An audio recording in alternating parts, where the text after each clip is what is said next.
नागपुरातील भाजपचे नेते आणि विधान परिषदेचे आमदार संदीप जोशी यांचा राजकीय संन्यास घेण्याची घोषणा त्यांनी केली आहे।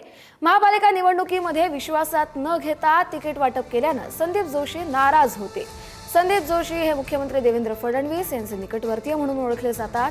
दरम्यान आमदार संदीप जोशी यांनी आपला निर्णय मागे घ्यावा यासाठी कार्यकर्त्यांनी मात्र आग्रह धरलाय। संदीप जोशी यांच्या काही समर्थकांना त्यांच्या कार्यालयात गेल्यानंतर अश्रूही अनावर झालेत। भाजप युवा मोर्चाच्या कार्यकर्त्यांनी जोशी यांच्या समर्थनार्थ कार्यालयाबाहेरील रस्त्यावर ठिय्या आंदोलन देखील केलेलं आहे। आपण दोन दृश्य पाहतोय। भाजप आमदार संदीप जोशी यांनी राजकीय संन्यास घेणार असल्याचा निर्णय घोषित केला आणि त्यानंतर त्यांचे कार्यकर्ते, त्यांचे समर्थक त्यांनी हा निर्णय मागे घ्यावा यासाठी त्यांनी आग्रह धरला।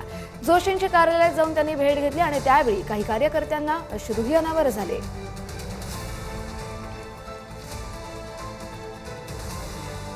तिची विचारधारा नाही, काही नाही। सत्तेसाठी आपण इकडून तिकडे जातो आहे, तिकडून इकडे जातो आहे। त्याच्यामुळे हा जो प्रकार आहे, मागील 4 महिन्यापासून मी विचार करत होतो त्याच्यावरती आणि शेवटी विचार करून मी असं ठरवलं की 13 मेला माझी आमदारकी संपते। 13 मेला पार्टीने जरी म्हटलं, देवेंद्रजींनी म्हटलं की नाही तुला आमदारकी आम्हाला द्यायची आहे, तर त्यांना विनम्रपणे मी नकार देणार आणि मी त्या दिवशी सक्रिय राजकारणातून निवृत्त होणार। गरीब कार्यकर्त्यांचा कैवारी आहे।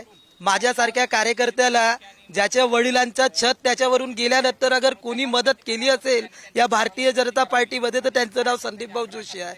आणि अगर आमच्या वरतून छतच अगर चाललं जाईल तर आम्ही कार्यकर्त्यांनी काय करावं हे देवेंद्रजींना आम्हाला विचारायचं आहे। अतिशय त्यांनी धक्कादायक निर्णय आहे। त्यांनी जो निर्णय घेतलेला आहे, त्यांना आम्ही सर्व कार्यकर्ते या ठिकाणी विनंती करायला आलो आहे कि त्यांनी जो हा निर्णय है तो त्वरित मागे घ्यावा।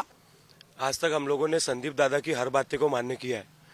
दादा ने हमेशा हमारे युवाओं के सुख दुख में खड़े होकर एक हमारे गार्जियन की तरह हमारे कान पकड़ हमको चलना सिखाया। मगर आज इस निर्णय को हम नहीं मानने वाले। दादा अपना ये निर्णय बदलेंगे। अगर उन्होंने अपने इस निर्णय को नहीं बदला तो आज रास्ते पे बैठे हैं। मैं आपको वचन देता हूँ कि नागपुर शहर में एक बार ऐसा युवाओं का आंदोलन होगा, हम आमरण अनशन पर बैठेंगे और जब तक दादा अपने इस निर्णय को वापस नहीं लेंगे या मुख्यमंत्री जी इस निर्णय को नहीं बदलेंगे तब तक यहीं रोड पर बैठ के भूख प्यास हम लोग जल और अन्न का दोनों का त्याग करके यहीं आमरण अनशन पर बैठेंगे। आमचे नेते संदीप भाऊ जोशी यांचा निर्णय आम्हाला अत्यंत धक्कादायक आहे। जेव्हा त्यांचा निर्णय आम्हाला कळाला तेव्हापासून आम्ही अत्यंत दुःखी आहोत। संदीप भाऊनी कधी आम्हाला म्हणजे तुम्ही सांगलीचे आहात, तुम्ही पश्चिम महाराष्ट्रातले, असं काही नाही। महाराष्ट्र हेच कार्यक्षेत्र मानून त्याने आम्हाला मार्गदर्शन केलं, वेळोवेळी समस्या आमच्या सोडवल्या, निधी दिला, बऱ्याच गोष्टी केल्या की ते मोठ्या भावासारखे आमच्या पाठीशी उभा राहिले। आणि आज त्याच व्यक्तीने वयाच्या 55व्या वर्षी जर निवृत्तीचा निर्णय घेतला तर तो खूप दुःखदायक आहे।